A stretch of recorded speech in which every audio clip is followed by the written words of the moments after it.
Okay, good morning, good afternoon, good evening. We welcome you on behalf of WOCAT, the Colorado State University, UNEP, Jeff, and ISRIC to this joint event, Managing Soils for a Sustainable Future, a tool set which is held on behalf or on the occasion, of World Soil Day 2020. My name is Nicole Harari. I'm from CDE WOCAT and I'm doing the moderation today. So just a few housekeeping rules to observe. So we will run the webinar for 1 hour. We will record the webinar. And we decided that we would do the question and answer session on Slido. So you can see here the address and the event code, and it's also in the chat. So please go to Slido and pose your questions there. You will have to log in with your email address, and this will also help us to get back to your specific questions later this week. So please do not use the Zoom chat function for questions, but post them on the Slido. Then please mute your microphone and stop your video so we can all hear each other. And the last point, the slides of today will be made available on the WOCAT website. You can see the link here, as well as the Carbon Benefits Project website. And if you have any questions or concerns, please don't hesitate to contact us. You can see here the 2 email addresses where you can contact us. So again, please go to Slido eventually and use that event code to log in and ask the question throughout the session.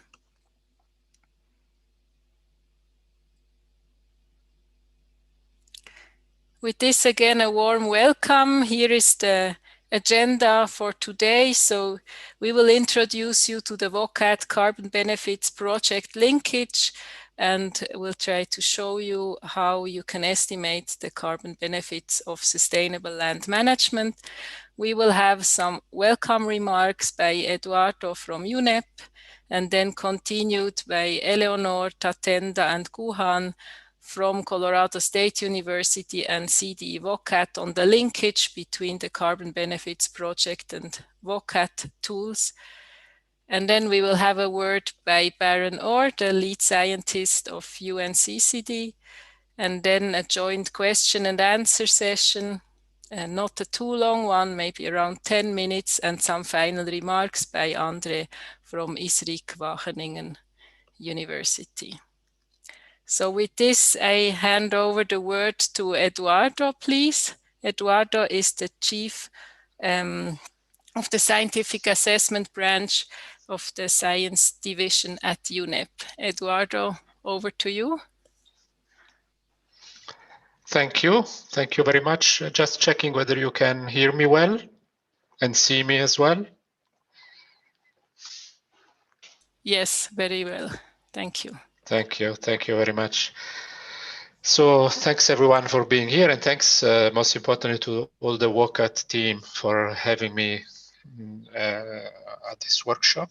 I think it's a very useful and informative set of tools that we are going to hear about today, and it comes very nicely around the World Soil Day.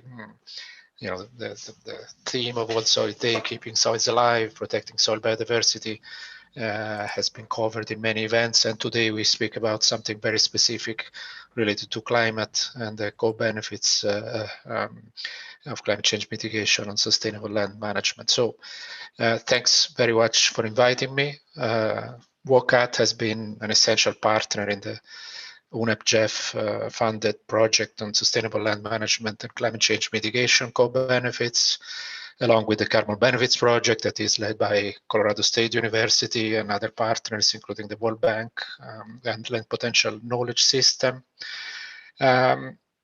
Working with these partners, the project has delivered enhanced set of toolkits that are now very well interlinked, connecting the WCAT that hosts the UNCCD recommended global database on sustainable land management approaches and technologies, and the Carbon Benefits Project's greenhouse gases accounting tools.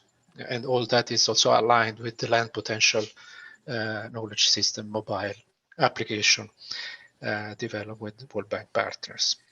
The team today will explore the links between the WCAT and the Carbon Benefits project tools in more detail. But let me go over quickly some of the key results of this very important initiative. Over the past 5 years, the team hosted technical training events all over the world across, I think, 11 countries, as well as many events online globally, to make these interlinked tool sets available to a wide range of users. Currently, I think 16 trainings have resulted in over 350 participants trained. In many instances, the people trained have taken their knowledge they've gained, and they've now training others. In many cases, they have translated training materials into other languages, so some of the material now is available also in addition to English, also in French, in Spanish, and Russian. And I think more will be coming as this becomes, the sets of tools and becomes more widely used.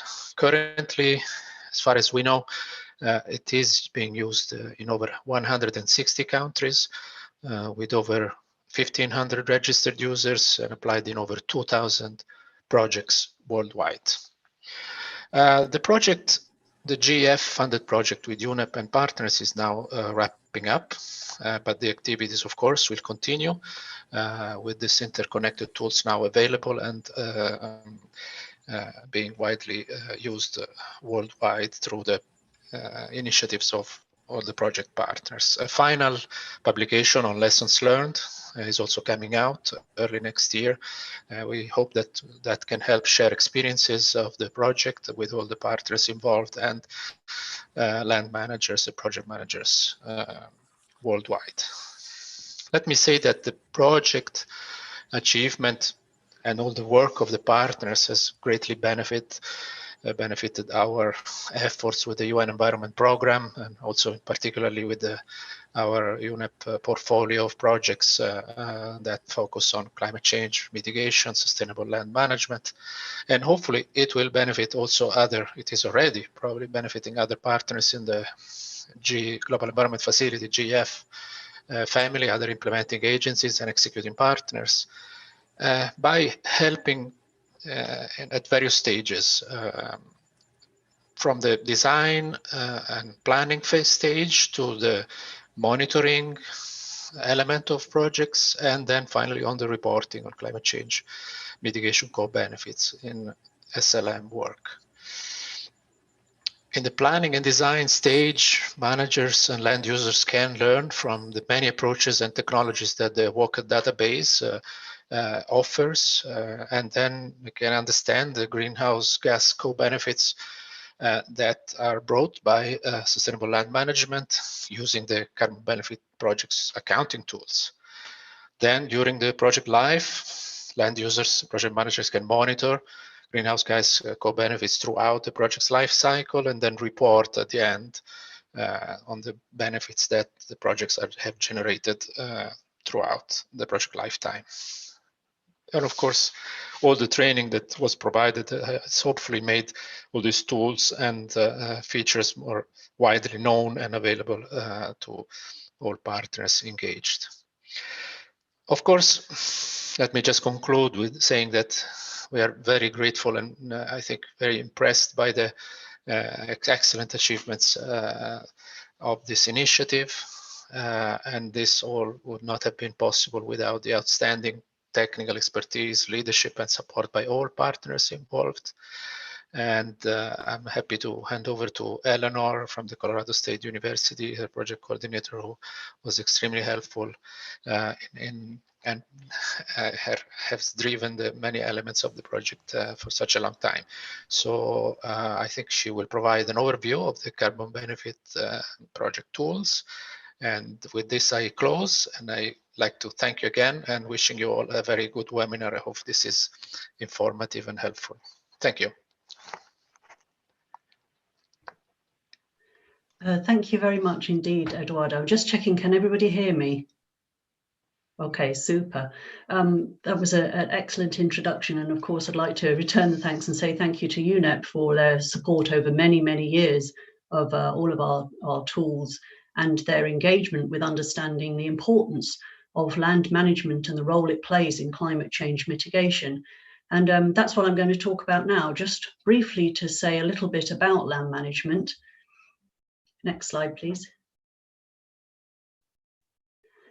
So I'd like to start off with this quote, which is from the UNCCD Executive Secretary, and it was in response to a recent IPCC special report on climate change and land. And it says, we must harness the enormous positive potential of our lands and make them part of the climate solution. So sustainable land management is important for so many reasons. It's important for biodiversity, for increasing livelihoods, but it also can play an enormous part in climate change mitigation. You can see from this slide here, the majority of greenhouse gas emissions that end up in the atmosphere actually come from the energy, transportation, industry, and waste sector. And they're actually associated with the burning of fossil fuels. However, about a third of anthropogenic greenhouse gas emissions actually come from land use change and agriculture. So when we change land use, when we cut down forests and we turn them into agricultural lands, we lose carbon from the carbon stored in the biomass, and this ends up in the atmosphere and exacerbates the problems of climate change. So we really do have a large opportunity here for land management to be used in a way that can mitigate climate change. This diagram here shows you each of the different emissions and stock changes that are associated with agriculture and land use change. And I think the main takeaway from this diagram is that it's actually a complicated situation. Unlike other sectors, there's lots of different things going on. And crucially, unlike other sectors, land management has the possibility to be part of the solution as well as being part of the problem. Just next click, please. So I'll just go through these, and so you can see where all the different stock changes and emissions are coming from. So as I've said, if we remove trees from our landscape, then we lose the carbon that's stored in them. And conversely, if we add trees, then we add storage of carbon to our landscape. Can you just go back, please? Back to the previous slide. Thank you. So if this land use is cleared using fire, then we tend to have emissions which are non-CO2 emissions associated with burning. And of course, burning can also be a land management practice. So many grasslands are burnt on a regular basis, and this can actually lead to emissions of non-CO2 greenhouse gases. We also, if you change land use, we end up with changes in the carbon that's stored in soils. And of course, this being World Soils Day, this is very important. And also the way that we manage our agricultural lands through tillage practices and what happens to residues all impacts carbon stocks in soils. If we have livestock in our landscape, then these actually emit methane, and the manure that they produce emits methane and N2O. And then we also have emissions of N2O associated with the soil itself. Typically, this is in association with the amount of nitrogen fertilizer that's used and other types of fertilizer as well.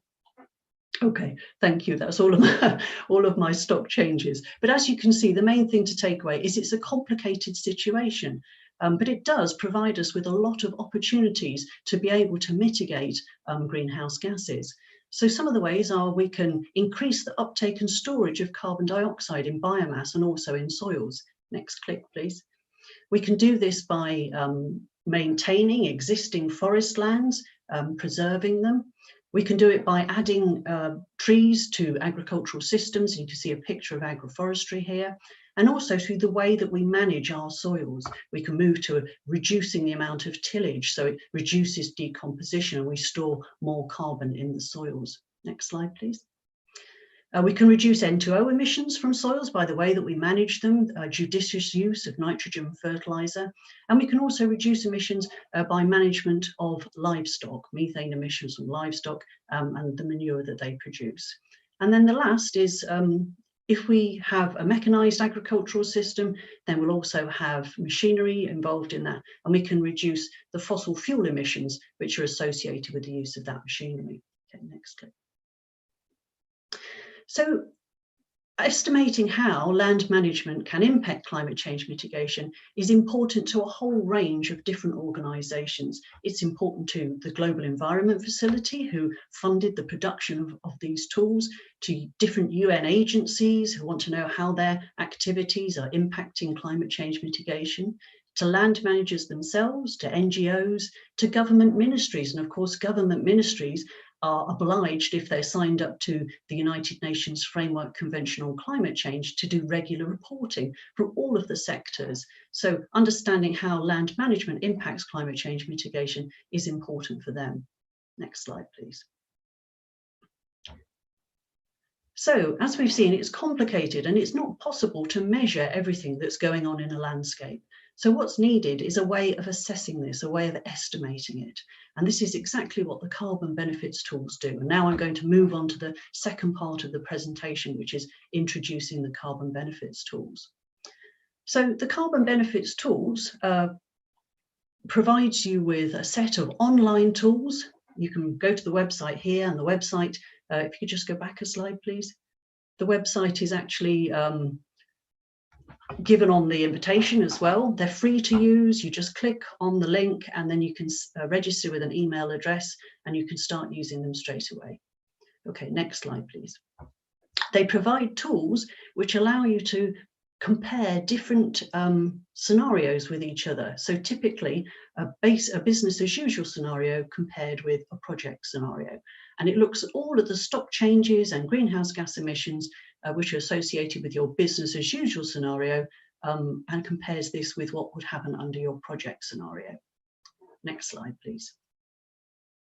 You start off when you log on to the system, you pull up a map, and on this map you tell the system where it is you're working. So you can either do this by drawing directly on the map, or you can upload a GIS, or you can also put in points file. So here we have multiple different units. We have 3 polygons. Can I just ask that people stop using the chat at the minute, just for the minute, because it's coming up on top of the presentation? Okay, thank you. So we have 2 polygons here, one of which has got forest land, which is being avoided deforestation, another area where we have reforestation, and then we have lots of dots across the landscape, and these are actually smallholder farmers who are working in the landscape. So you can see you can have different spatial areas. Next slide, please.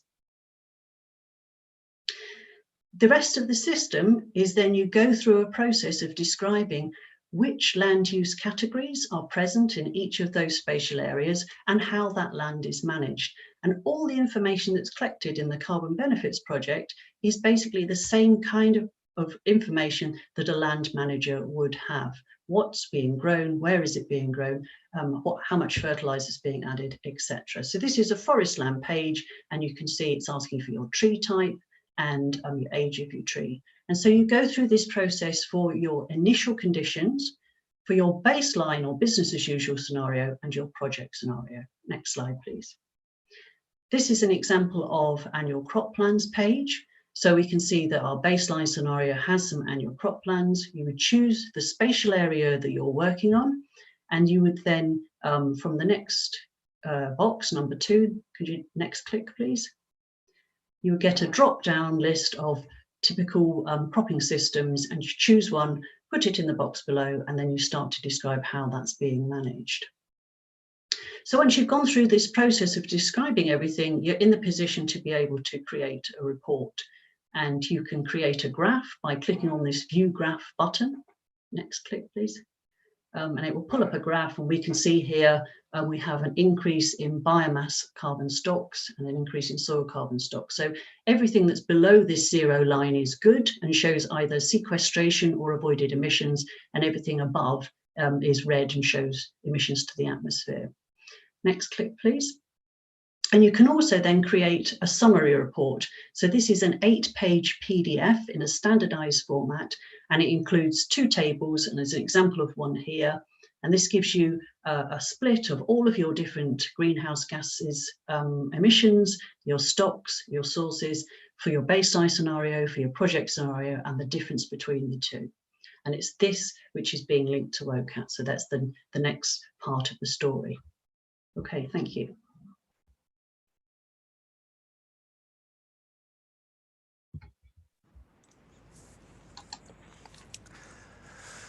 Thank you very much, Eleanor, for this introduction into the CBP tools. And let me now come to the database which has been linked with the CBP tools to allow actually a greenhouse gas assessment of selected sustainable land management technologies. But maybe first, just a small reminder, or for those who just joined us briefly, please do not use the Zoom chat for questions, as we cannot handle them there. Please use the Slido website with your mobile or with your computer and ask your questions there. So if we cannot answer all the questions in our Q&A session later on, we will come back to you by email.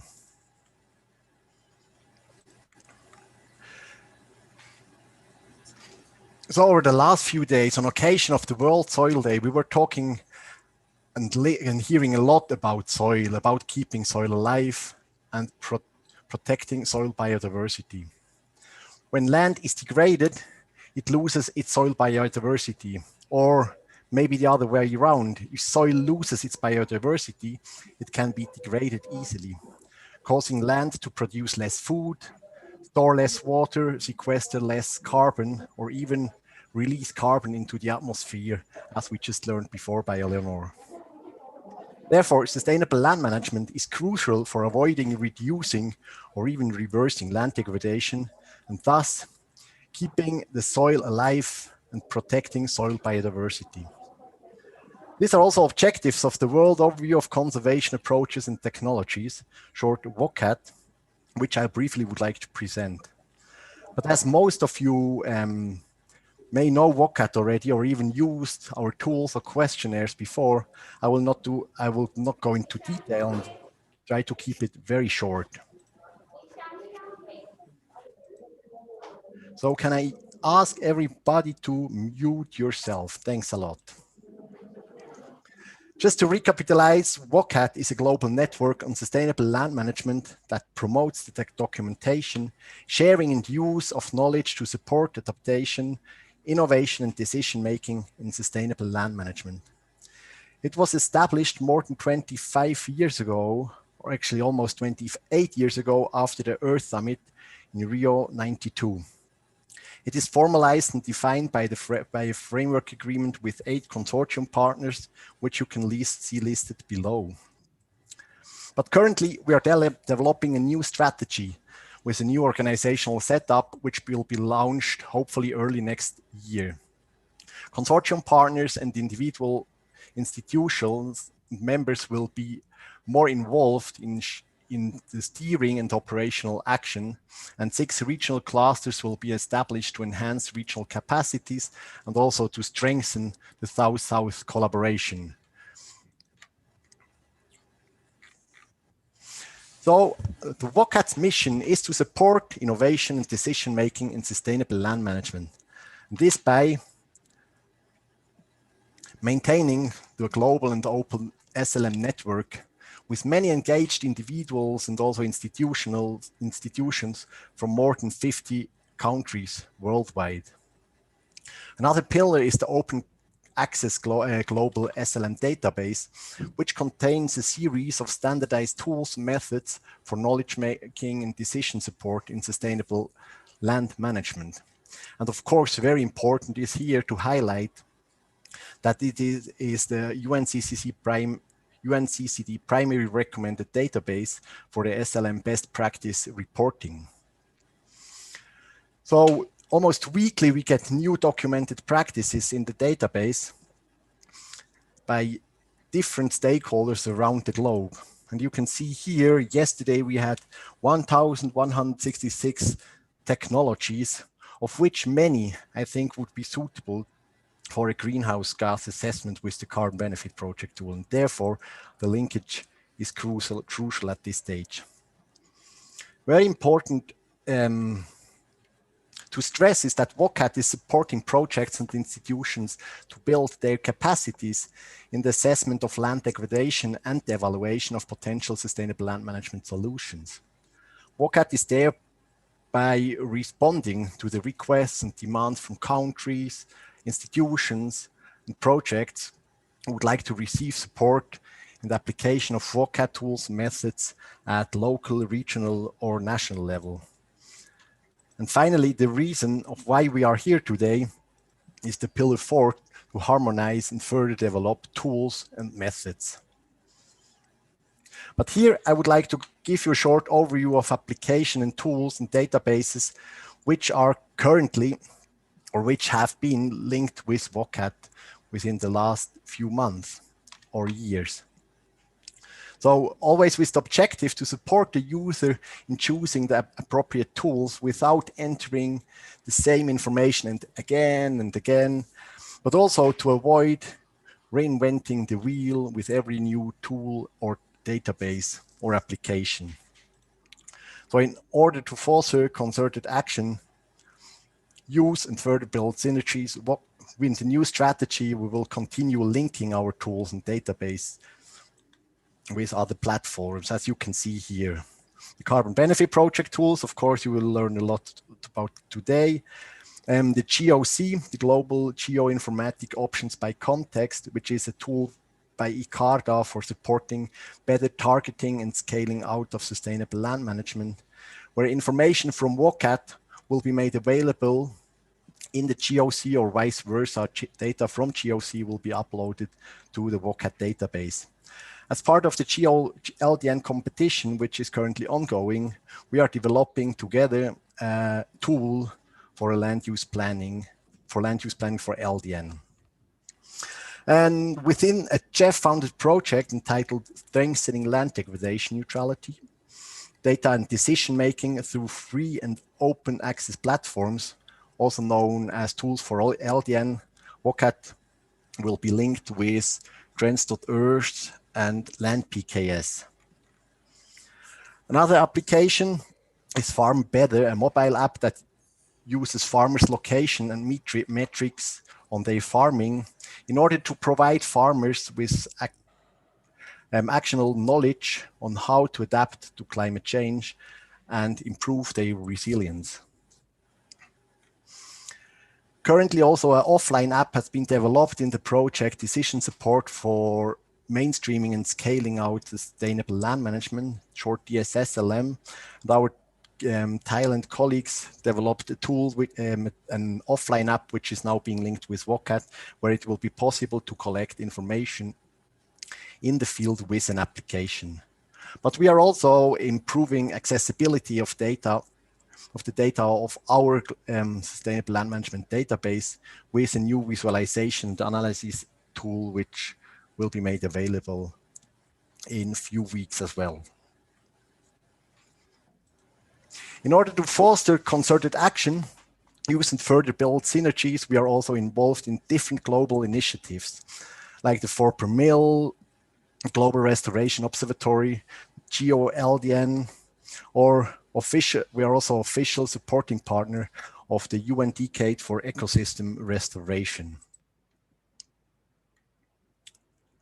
So, but after this short introduction about WCAT and all our linking activities, I would like to come back to the main objective of this webinar, the linkage of WCAT and the CBP tools.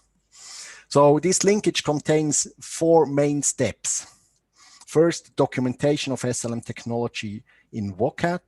Then the second step, the import of the data from WCAT to the CBP tools to allow user to enter the CBP tool with already filled in information from WCAT.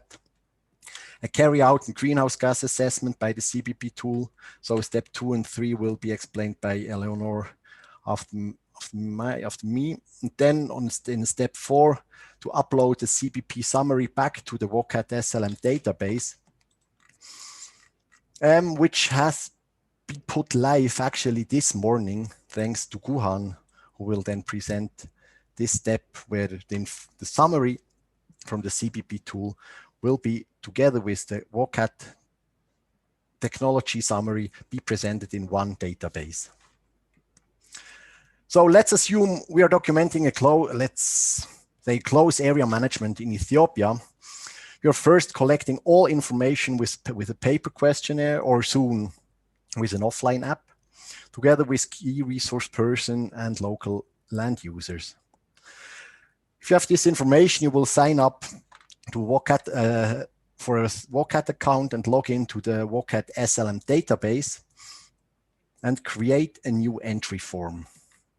Here you can store and edit your documentation about the closed area management, in our case, as long as you like, and as soon you think the quality is good enough, you can submit it to the review process. After the review process, so in the review process, documentation will be reviewed on the content and completeness of the documented technology. After the review process, your documentation will be published on the WCAT Global SLM database. That means your technology is now available as standardized PDF with all information here about background, the location of the technology, classification of a technology, implementation and maintenance costs, as an example, natural conditions and characteristics of land users, economic, social, and environmental impact assessment, but not only looking on the on-site impact, but also on the off-site benefits and drawbacks, adoption and adaptation, lessons learned, and last but not least, of course, also very crucial, the references. But this information is not only available as a PDF, it can be downloaded and analyzed with a new visualization and analysis tool, which I've just mentioned before, or it can be transferred through the API to another tool, application, or platform, as in our case, we transfer the information from WCAT to the carbon benefit project tool. Then I would like to hand over again to Eleanor. Thank you very much, Tatenda. So you can see from Tatenda's overview, very nice overview of WCAT, that you collect an awful lot of information. There's an awful lot of detail there. So it really is very good that you can now transport this into the carbon benefits project. It stops you from having to collect all of that information over and over again. And sometimes I think with projects, we put a lot of a burden on sustainable land management project managers, asking them to document things over again in different formats and use different tools. So the type of information you can bring across general information from your WCAT entry, which is the name of your project, where you're working, etc. You can bring across this spatial information, so that's where your technologies are actually going to take place. And then crucially, you can bring in quite a lot of this land use and land management information, the sort of thing that really runs the carbon benefits project and allows you to make a carbon assessment. Next slide. So usually when you go into the CBP, there's a project which says add new project, and you would go through and put everything in by hand. But for about a year now, we've had this import WCAT technology button. So you can just click on this, next slide, and it will bring up a list of all relevant WCAT technologies. Now these, you can either look for your technology number, if you know that. You could look for the name of a technology, or you could also look for the country which the technology is happening in. Next clip, please. Thank you. And you can sort. So you can sort them by country, by name, and also by number. So here we've chosen Ethiopia, and this is a technology which was actually documented by Bekelu Bitu, who's actually on the call, and thank you very much for joining us today. So we're going to look at importing this one. So what you would do, there's a button which is just off the slide which says select, and you would click that and it would start importing all the information from this particular documented land management technology into CBP. It typically brings across about between 50 and 60% of the information that you need to do an analysis. This is because each WOCAT entry has a different amount of detail and different details, but typically it's about 60%. What happens first of all, it tells you that you've imported it successfully. Sorry, could you just go back to the previous one? And you get this message which flags up where you need to do some more work. So we've got a message here. It says that livestock is present. So in this particular entry, it said there were livestock in the area, but it didn't say how many. So we need to go through and put the numbers in. Okay, next slide. So for the general information that comes across, it has things like the name of your project, it has the technology number, the country you're working in, the project regions. It brings across your project activities. So this says it's closed area management in a learning watershed. And it also then gives some detail here. All of this again is being brought over from the WOCAT entry. So in this particular example, we're looking at exclosures for an area which has been overgrazed in the past. They're going to keep livestock out, going to allow vegetation to regenerate, and also going to plant some tree species within there. Next slide, please. Okay, so this also brings across the spatial information, and you can just about make out there are 3 yellow dots on this slide, and these 3 yellow dots are the points where this SLM technology has been implemented in Baheda in Ethiopia. Next slide, please. And then, of course, it brings across information on your different land management categories. So we can see here it's highlighted grassland, agroforestry and livestock. We're in the initial conditions. So in WOCAT, you're asked to also, as well as documenting your technology, document what was there before your technology was implemented. So your business as usual, if you like. It's in the CBP system, if things are in green, it means they're complete, you don't need to do anything else. And if they're in red, it means you still have work to do and you still have data to enter. So here we can say we're in the project scenario and it's pulled across that we have tree species being planted in this area, we have grevillea and also acacia species. And again, it didn't pull across the number of trees, so we need to put these in by hand. So you would go through the process, you import your technology, you look where the gaps are, you fill in the missing information, which is about 40%, and you're then in a position to actually carry out a greenhouse gas assessment. So you'll have a documented, very thoroughly documented WOCAT technology, and you can also now carry out an assessment of how that's likely to impact greenhouse gas emissions and carbon stock changes. Next slide, please. So we go to our reports page, which we looked at before, and we can straight away produce a graph.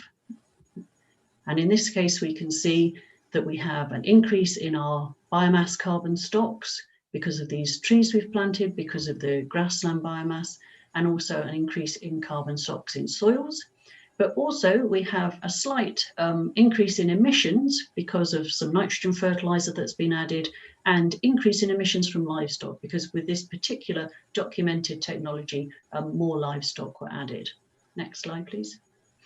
And so we can produce with this summary report, this 8-page PDF document, which will explain all of this in detail and has these tables for it, which lists all of the greenhouse gas sources and sinks and our overall carbon benefit, which is likely to arise from us implementing this sustainable land management technology.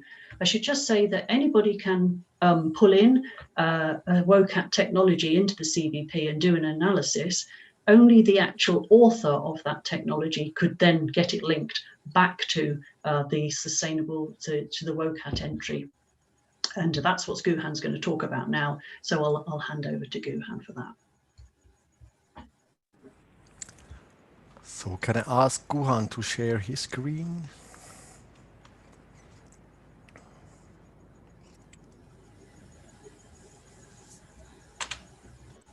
Yes. Hello, everyone. So I'm here to present about the linkage between WCAT and the CBP.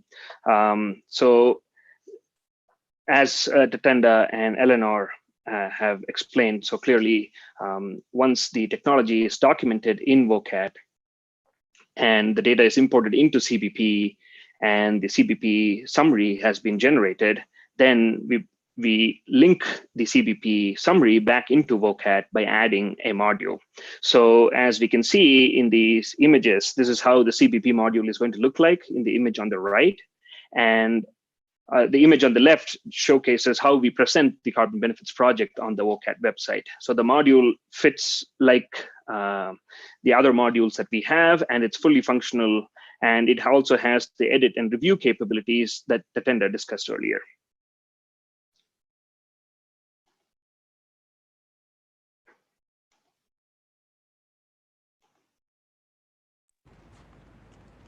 Okay, so there are two ways to add a CBP module in WCAT, and the first is from the add module location. And so by clicking the add button for this carbon benefits project, the user is presented with this screen where you will have to find, you can type and select a technology, and then you can choose between these two modules. And in our case, we would choose the carbon benefits project summary module, and then you would click the create module. The other way to add a module is from within the technology itself.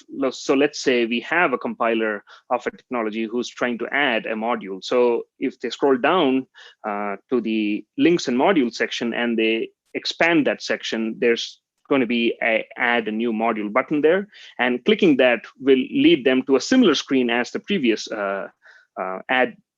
add CBP module. And here, in this case, the technology has already been selected because we are working on this from within the technology itself. So same process, you would click on the carbon benefits project summary module and you would click create.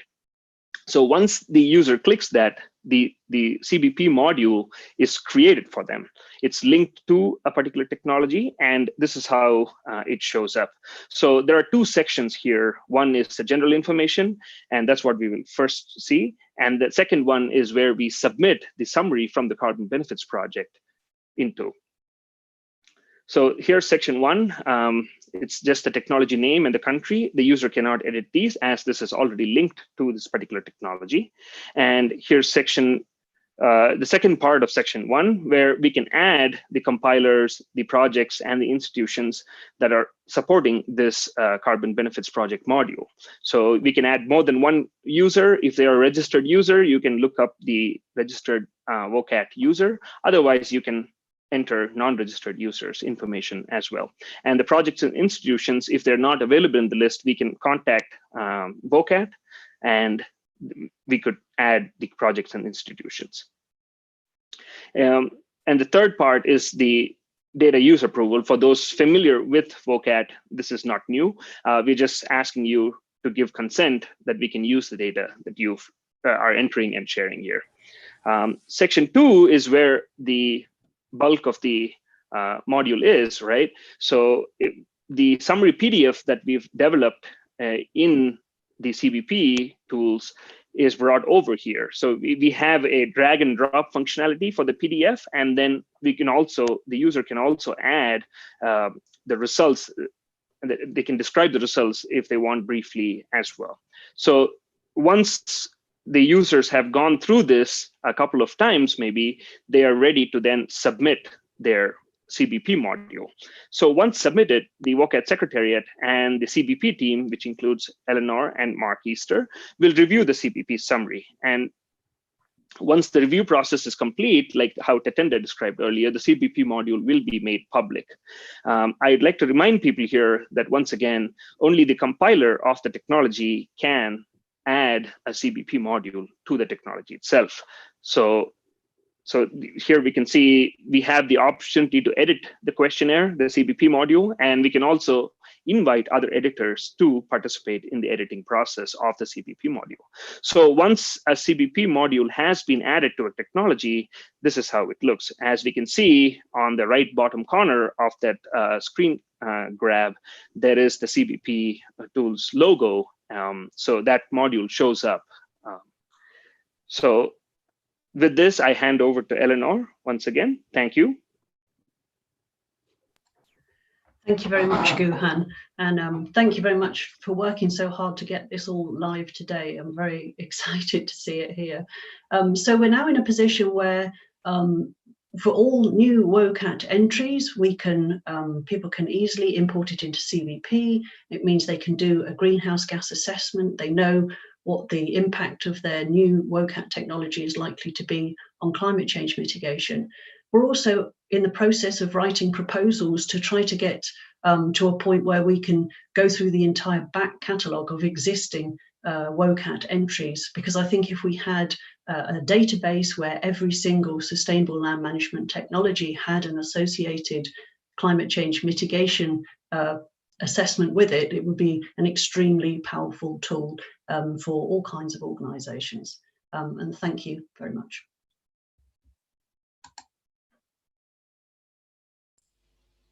Thank you, Eleanor. Thank you, Tatenda and Guhan. So we came to the end of the presentation. Some questions are starting to pop up. So if you have questions, please enter the Slido and post them there. So we can try to answer them in the Q&A or later. And now I would hand over to Baron for his input. Baron, great, you're here. Thank you. Thank you all for really very encouraging what I've seen in these presentations. I think, as you all know on this call, the UNCCD is the Rio Convention that links the environment and development to sustainable land management. Much of the work of the Secretariat is focused on the national to global, I kind of say that in quotes, policy development and monitoring of progress so that countries themselves and projects on the ground can address the national to local implementation. That is quite a continuum if you think about it. You know, some of these photographs are showing very specific actions in very specific locations that we need to bring up to a global level and the other way around. All those levels must be able to act and interact as seamlessly as possible for success. And achieving that requires the collaboration of partners towards a common objective. And what you've seen today is that the Carbon Benefits Project and WOCAT are two very, very important partners in what has become a federated approach to addressing land degradation, with the aim of helping achieve the many types of benefits that you have just heard discussed by Eduardo, Eleanor, Tatenda, and Guyan. What is clear is that it is the linking of the tools that the sought after benefits can be identified and the impact of our actions can be measured and monitored and ultimately inform this national to global reporting through national governments and the UNCCD. And why does that matter? Well, the most common question our stakeholders ask about carbon is something like, I know that carbon is pivotal, but how do I know what exactly I should do to keep it in the soil or sequester more? How do I know exactly where I should do this and the potential that it will work? How much carbon will be maintained because of the technologies I choose to employ? How do I measure all of this effectively? Before CBP and WOCAT integrated their approaches, the answer to these questions required information both could provide, but nobody could easily integrate. And now managers can generate that information in an almost entirely seamless way. This development alone has moved many from planning to action, which is exactly what's needed today. What are the future aspirations of the UNCCD country parties in this regard? Even further integration, both along the continuum local, national, and global, and also among other tools. You heard about Land PKS, for example, and there are many others that are seeking this through the Group on Earth Observations LDN initiative. Both countries and over 133 Earth observation organizations are working towards such a federated approach to tools, open source, open access, the APIs that make this possible for greater and greater integration, and each tool playing a critical role. The UNCCD Secretariat is also advancing efforts to improve the human side of these linkages. If you think about it, the policies that are needed to encourage the measurements, et cetera, that we're looking for on the ground. And that's crossing that whole continuum, local to national to global and back down again. Helping all those that are identified, helping all of us identify and address bottlenecks along the way. And in this, I will add, because it was touched on in each presentation, it's helping us move the focus. In addition to the traditional focus on land management, we need also collective work on land use planning, because obviously, if the land use changes, then all of that monitoring is for naught. We've got to control land conversion. If we do this, we'll help countries do the right things in the right places at the right scale, land degradation neutrality. And this, if done correctly, should lead to less land conversion, a lot more SLM, a lot more rehabilitation and restoration. And we applaud the work of the initiatives you have just heard from as we are optimizing these linkages into the future. Thank you very much. Thank you very much, Baron. We are now moving to the Q&A. We see that some questions are popping up to clarify further about what the tool can do, what the CBP can do, and so on. So let me start with one question, maybe to Eleonore. The question here is about standards. So has the CBP tool been considered for certification under one of the standards, VCS gold standards, to generate certified emission reductions? So I hand that over to you, Eleonore.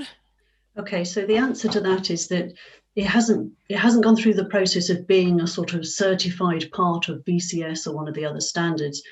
Because they tend to have protocols, if you like, but because we do use the IPCC method, the detailed assessment of the CBP is very much in line with what you would need to do for a sustainable land management project for VCS. And we're actually in the process at the moment of writing a guidance document, which will tell people how they can collect their information to meet all the requirements of a sustainable land management through the SALAM protocol in VCS, and then use the carbon benefits tool as their tool to estimate carbon stock changes. So that's in answer to that. So hopefully that guidance should be coming out fairly soon. Great, thank you, Eleonore. Another question which might be of interest to people here in the audience is from Kim Soben. Hello, Kim. From Cambodia. So Mr. Soben is interested in knowing how you could link to an economic valuation. So I don't know who wants to, from the farm to the landscape level, whether there is a possibility to also do an economic assessment or valuation. I think we could, shall I go first with that one and then I'll hand over to Tatenda. So within the CBP tools, we have cost benefit analysis. It's quite basic, but it is there. We go through a process of, once you've carried out your carbon assessment, you can then pull up all of your different land management practices and you can choose the ones you're interested in. And then you go through a process of completing a template for setup costs, repeated costs, etc., to look at the economic impact of setting up that practice and carrying it on for 10 years. You can then do the same with another practice. Any other practice could be the baseline practice you want to compare it to. And you can actually put both of those back into the CBP system, and then you can do a comparison of the two. So you can look at which point you get to your return rate, you get your money back for inputs that you've done, etc. So that is there within the CBP tool. And I know that WOCAT also has its own economic tools and information.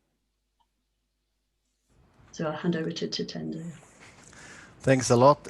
So there is economic assessment ongoing together with ELD currently, and we are planning to also develop maybe a new module on the WCAT platform to then really do a cost-benefit analysis. So far, we are documenting information about maintenance and construction costs, but we do not have a full cost-benefit assessment. But we really looking forward our collaboration with ELD and UNCCD as well to go for another module going to this direction. Thank you, Tatenda. I see people are asking questions in the chat. So if you could log into Slido, so we have your email address, so we can answer to you later on, that would be great. And here on Slido, I can see several questions popping up on how the CBP is linked to Trans-Earth. I don't know who wants to take that. Eleonore, Tatenda. Shall I start with that one? So at the moment, the CBP isn't linked specifically to Trends.Earth, but because we are linked to WCAT and WCAT is in the process of linking to Trends.Earth, we really are interested in completing that circle. So that's something we are, again, looking at writing proposals for, trying to get funding to complete that loop so that all of these things are linked together. In terms of, I think somebody else asked a question about LAMPKS. So LAMPKS is this mobile phone app for going into the field and collecting data. LAMPKS has been a part of our GEF project that we've just completed. LAMPKS developed a land management module, and they worked with us to make sure that they collect the same land management information using the same categories, the same crop names, the same tree names, etc., as we need for the CBP. So the two things are very much aligned. If you collect your information using LAMPKS, you will have most of the information on the parameters you need to run the CBP. What we don't have at the moment is an actual link, so you can't sort of link from one to the other. But for us, it's a step better than going into the field with bits of paper. So that's an ongoing process.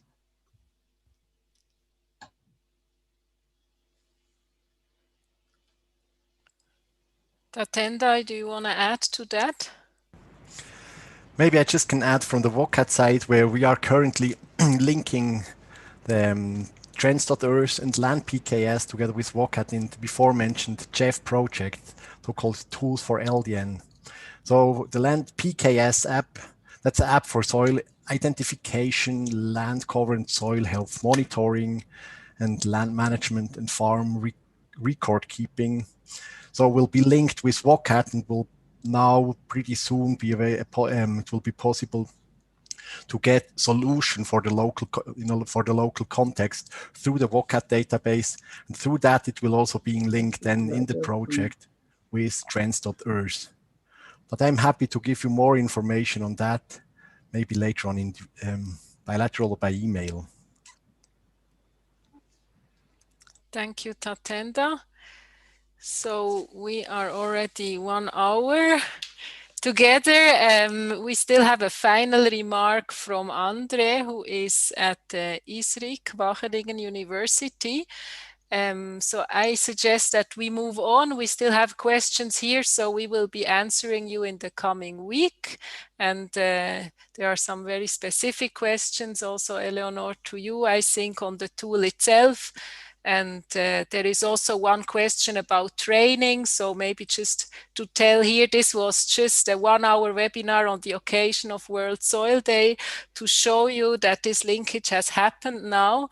But definitely now, as Tatenda was highlighting, we are working on the WCAT 2020 plus strategy, which includes as a main pillar capacity development. So we will continue developing online trainings, and hopefully you all will be able to join us to also get a more in-depth training then, which will not just be 1 hour, but will last a bit longer to be trained in using the tools and methods. So with that, Andre, I would hand over to you. Andre is also part of the WCAT executive team on behalf of ISRIC Wageningen University. Andre, over to you. Thank you, Nico. Thanks a lot, presenters, for the great presentations and for the discussions that have been held. I put together a few slides for those of you who are not familiar with ISRIC, just to introduce you a little bit as to where I come from and how we look at this discussion. Let me share screen.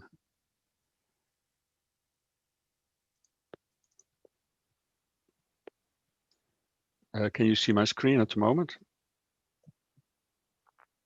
Yeah, can you hear me?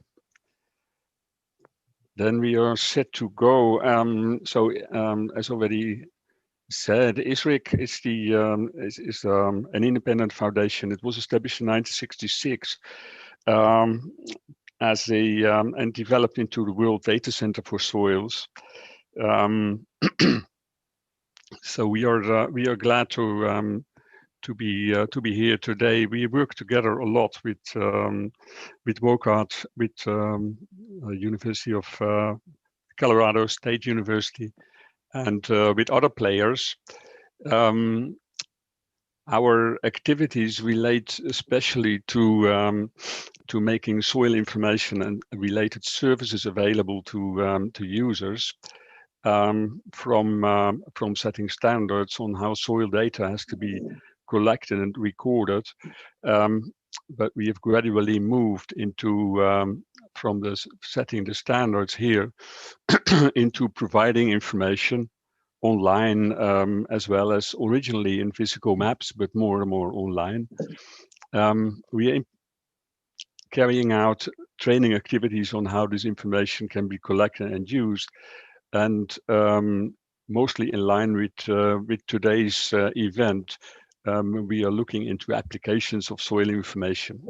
It's our work stream 4. In the corners, you can see our key applications that we try to serve with these services. So a combination of standards and references to make sure our data and information is good, top quality, providing information to users, capacity building, and application of the soil information. And that last topic is the topic of today. Well, there is a lot to say about how this information is actually to be incorporated in decision-making processes. Here is a nice drawing, a nice painting of how that would work, from figuring out what problems there are to managing soil data, bringing together data from different sources, modeling that into soil properties, but we are moving towards more thematic areas to ultimately gain impact. And actually the impact is the most important part of what we are looking at the moment. Some of our recent developments, apart from our contribution to Carbon Benefits Project, which is not too recent to say that, although our collaboration still is. ISRIC has been making available soil grids, which is a means to bring soil property information data available online. You can check that out following the website and the links in there. Recently, only a few days ago, we launched a new portal which is called Soils Revealed, which is visualizing ongoing carbon losses, but also the potential for sequestration of carbon. And we launched also just a few days ago a new app. It's called SQ app, which is making similar data available from soil grids and Soils Revealed, but on a mobile platform. So these are just some of the tools that we are working on. What you don't see here is all the work that we are doing to support the linked tools that have already been mentioned by the previous presenters, including work that WOCAT is carrying out, ICARA, land degradation neutrality, as Baron Orr mentioned. I don't want to spend much of your time. Just going back to the main theme of today's session. on the importance of linking tools for the common purpose. Some thoughts for you as a takeaway. From our perspective, we see there is a great need to put more and more emphasis on this connection. First of all, that's at the level. In order to achieve impact, we need to come down from the global level, but use the expertise and the data that's available at the global level. But we need to mobilize that at national and local levels. Secondly, on the themes, ISRIC as an institute focused on soil information works on sustainable land management, and we realize that forces us to bring in data and information from other teams and to make sure we link that without, of course, doing that ourselves. We need to connect on the purposes. That means we need to link on our sustainable development goals that connect between the different application areas on water management, climate change, sustainable land management, and other related sustainable land management issues.